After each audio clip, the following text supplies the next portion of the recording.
Tribe, Book 2, Todd Mills Mystery. Author, R.D. Zimmerman. Publisher, Scrib Pub, Minneapolis, Minnesota. Narrator, Eric Aust. Chapter 28. Todd drove into the dark, cavernous garage of his condominium building, removing his sunglasses so he could see. After he'd parked in his stall, he headed to the lobby to check his mailbox, which he did in a daze, taking the staircase down and past the security desk, couch, and several chairs, then crossing to the bank of boxes at the far side. All he could think about was Zeb's blood donor card. What should he say to Janice? As Todd lifted his key to his mailbox, a figure stepped around the corner and said, "Hello?" Todd barely looked up and replied, "Good morning." He was in no mood to talk about yesterday's storm or today's sunshine, whether any of the snow would melt or if there was another blizzard on the way, and he reached into his box and grabbed a handful of mail. All he wanted to do was gather some clothes and head back to Janice's, for they had more than a few things to discuss. "I recognize you," said the voice of the nearby stranger. It wasn't so much the voice, but the manner of speech that gave Todd's heart a jolt. He stopped. Still, the guy had an accent, a very slight one, didn't he? Or was it the tone? Was that what seemed familiar about it? Either way, there was something unmistakably familiar about the voice, and Todd turned slowly to the side, and a man was standing there, hair thinning and graying at the temples, face pale, his body none too thin, the face slightly round, white shirt, narrow tie, sport coat. He knew the voice, but not the guy. Not really. The man smiled just a bit and continued, "But you don't recognize me, do you?" Todd's heart began to beat altogether too quickly. This would-be stranger echoed to the past, and Todd stared at him, saw a double image, one from the past hidden beneath this present vision. "Oh, shit," he thought, staring at him. "It couldn't be." Todd cleared his throat and asked, "Pat?" "Very good," he nodded and grinned slightly. What? What are you doing here?" "I wanted to talk. Can we?" "Sure." Nearly too stunned for words, Todd started to lead the way toward a sofa in the lobby. "Have a seat." "I was hoping we could talk privately, perhaps in your apartment." "My apartment?" asked Todd, unable to hide his hesitation. "Don't worry," said Pat, sensing Todd's concern. "I mean you no harm. There are just a few things we need to discuss." "Okay." "Yeah, there were a few things," thought Todd, like why Janice had called him, like why he was now in town, like what had really happened over 20 years ago. Dear God, thought Todd as he headed toward the elevator. Pat, a half step behind. Unbelievable. It was in fact Pat. The last time he'd seen him had been that fateful December at Northwestern. Pat had been some skinny kid caught up in the mysteries of sexuality and of death, and now, Todd realized as he stole a glance, here he was, more than 2 decades later, the epitome of a middle-class, middle-aged man entering the elevator car. Todd pushed the button as soon as the doors closed and the lift started moving upward. He couldn't hold it in. "You know, I've never forgotten about what happened. That was one of the worst times of my life." Pat, his face serious and grave, looked up and asked, "What?" I mean, what happened at Northwestern? You know, when Greg was killed and all the crap that happened afterward?" "Oh, that." He shook his head. "I put it all behind me. Forgotten it. Much more important matters these days, you know."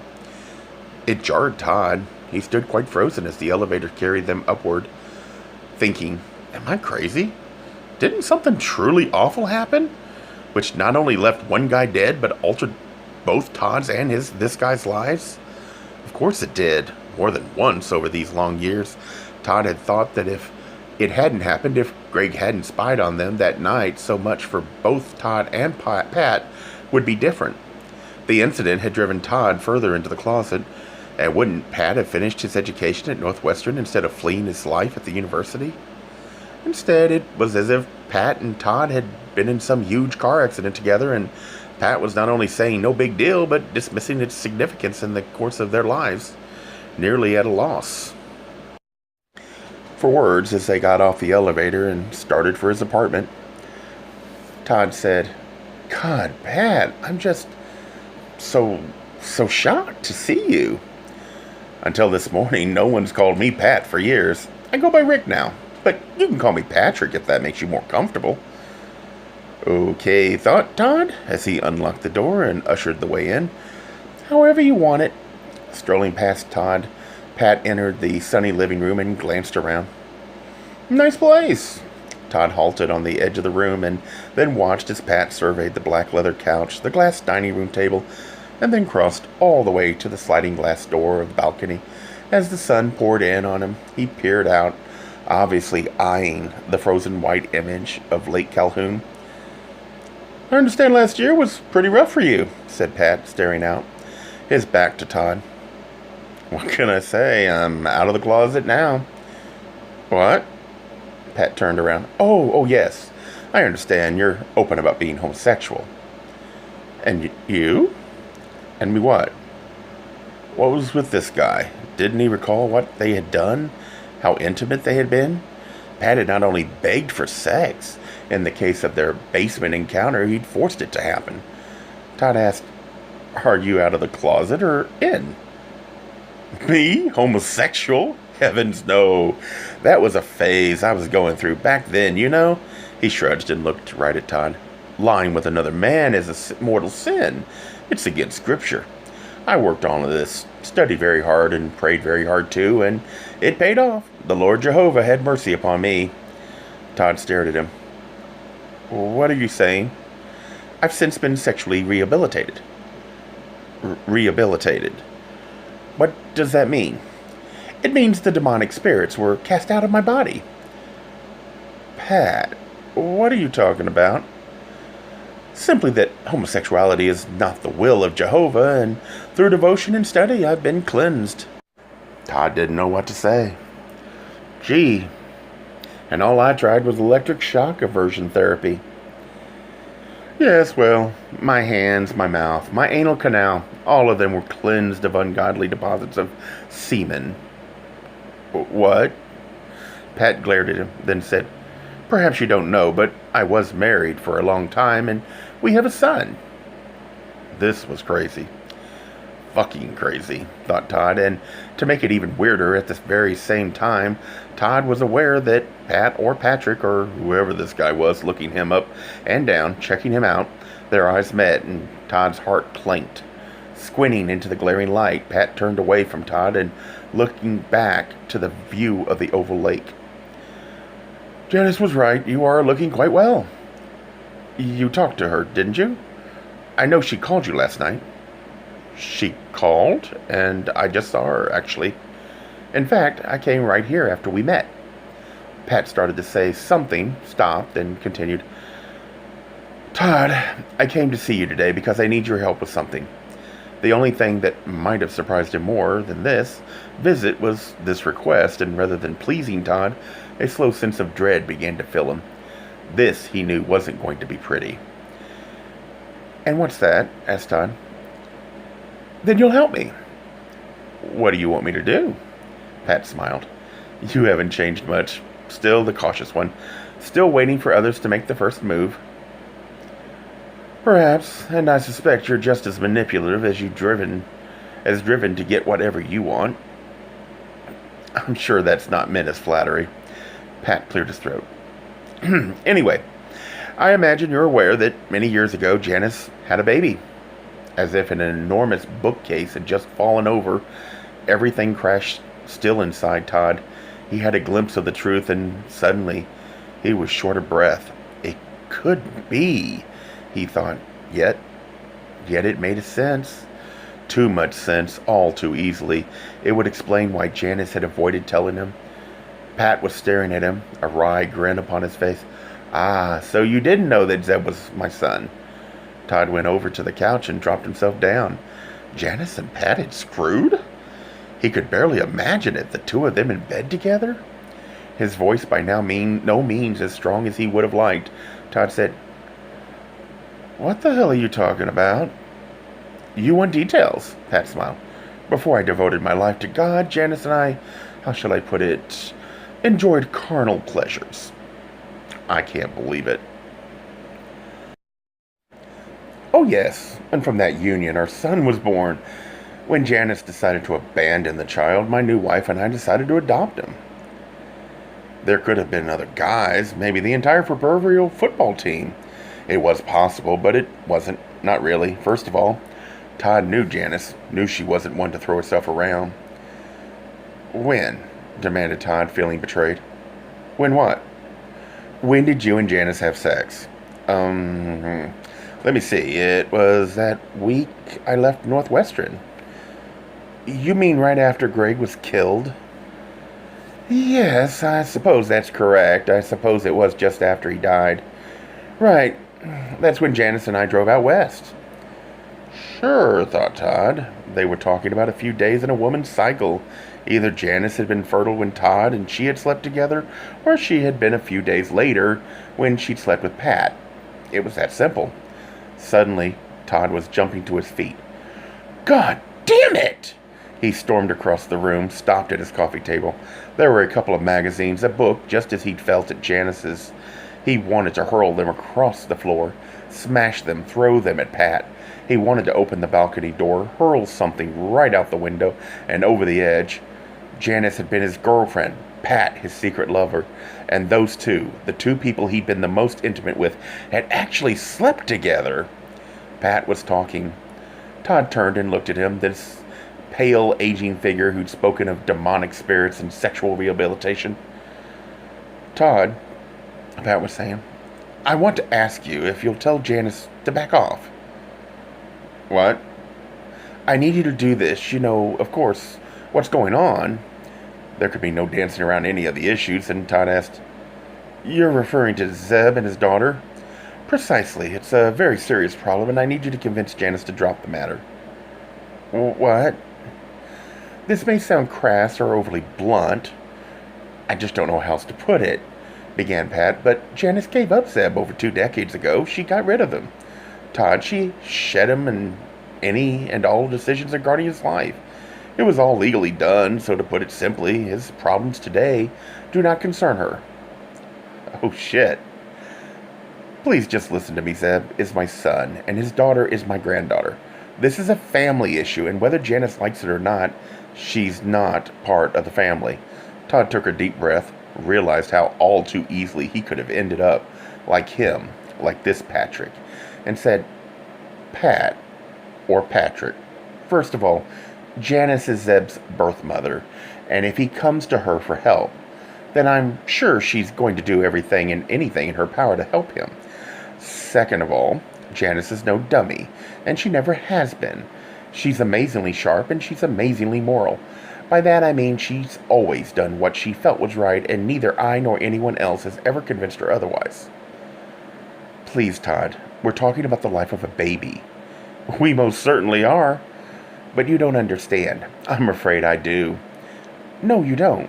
Pat clenched his fist, turned back to the balcony door, stood there as the arrows of winter sun pierced him. How you and Janice live is wrong. As I've already said, it's a sin against the Lord, but once we were friends, the three of us, and that's why I'm here today, to tell you that Janice should forget about all this, because it's dangerous, because I can't protect her. Is that a warning of some sort? Yes, I'm telling you there will be trouble for all if Janice interferes. And what about me? What if I do something? Todd, please. There are some very powerful people involved in this. Very committed, and there's only so much I can do to hold them back, per se. And I'm telling you, that's bullshit. Pat turned and looked at him. What? You came here because you wanted to see me. Oh, please, don't be ridiculous. Todd watched as Pat stiffened, and Todd knew he was right by the subtle hidden glances. Todd had guessed the truth. You came here to check me out. Todd hesitated, then said, Don't think I haven't noticed how you've been looking at me. How dare you? Don't worry, I'm not calling you a faggot. First, I didn't understand, but now I think I do. Is your life that ghastly? Is sex all you think about? Patrick, you're not listening. I'm not calling you queer. God have mercy on you, you sodomite! Patrick started for the door. Even though you've lost your values, I came here out of concern for Janice and you. Bullshit, you came here out of concern for something else. And what might that be? Todd was shivering, his entire body shaking, but he barely felt the cold. Holy shit, he thought as his breath steamed into the wintry night air. What was going to happen now? Greg had seen everything. He was going to tell everyone. Standing behind his fraternity, his entire life went shooting through his imagination. Homo! Everyone was going to call him a homo. It caught his attention as if it were a single giant snowflake falling from the sky through the dark night, but of course it was on fire. That's why he noticed it. The glow, bright and orange. His eyes automatically focused on it and watched as the mysterious object slipped through the air to the ground. A cigarette. He realized big and thick hand-rolled cigarette that hit the snowy ground with a faint hiss. The next moment, a desperate noise struck his ears, and he leaned back, slumped against the cold, dark brick building, and at first thought it was a siren. It was a voice, though, and then he thought someone was doing a football cheer, something like that. Then he wondered if someone was just goofing around, all stressed out before final exams. Todd glanced toward Sherman Avenue, looked around, but the courtyard was empty and black and cold. He heard the desperate sound again, realized it was a scream, and looked straight up. The fire escape hovered right above Todd, all this iron grating, black and bolted to the back of the fraternity. It climbed all the way to the top of the building, back and forth, a landing on each floor. Todd could barely see anything, but looking straight up, he saw something moving on one of the platforms, way up there. Shit. What was Greg still doing outside Pat's window? Panic surged through him, and Todd ran away from the building for a better look. Someone was up there. Someone was screaming, and... "Oh, fuck!" muttered Todd. Someone was hanging off the fire escape, dangling there, flapping around like a flag. He was hanging by one hand, but it was immediately clear he couldn't hold on. Too cold, too icy, and a split second later the figure fell, screaming and tumbling all the way down, all the way to the ground, where it ended with a thud and a frigid silence. Todd waited a moment and said, "Somewhere in the back of your mind, you've been worrying that I figured it out. What are you suggesting now? That you're afraid I know what really happened that night Greg was killed?" Todd waited a couple of seconds. "And maybe I do." Pat started for the door. "I'm leaving. I've said what I wanted to. Perhaps someday you'll repent for your homosexuality." As the other man brushed past him, Todd said, "There was a second person out on the fire escape, wasn't there?" "What? What worldly things are you talking about?" Todd watched Pat's every step, every flinch, studied him as his hand froze on the doorknob. For a long moment, there was silence between the two men. So, thought Todd, he was absolutely right. "I don't know how I could have been so stupid. Why it didn't occur to me before," continued Todd. "But when I was beneath the fire escape, I looked up and saw someone moving right above me. Someone stepping around on the grating. Then I moved away from the building and someone was already hanging by his hand. That couldn't have been one and the same person. I mean, I heard the screaming before that, which, after all, is why I looked up. And the person Greg was screaming because he was hanging by his hands and about to fall. So now he knew for sure," thought Todd. "Greg didn't slip that night on the fire escape, did he?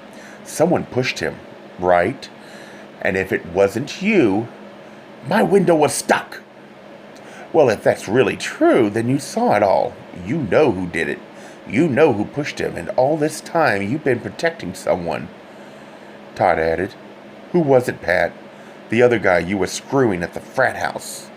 Unable to bear the situation, Pat ripped open the door, and his voice boomed like a preacher as he shouted, "I'm sorry you don't realize the danger you're in."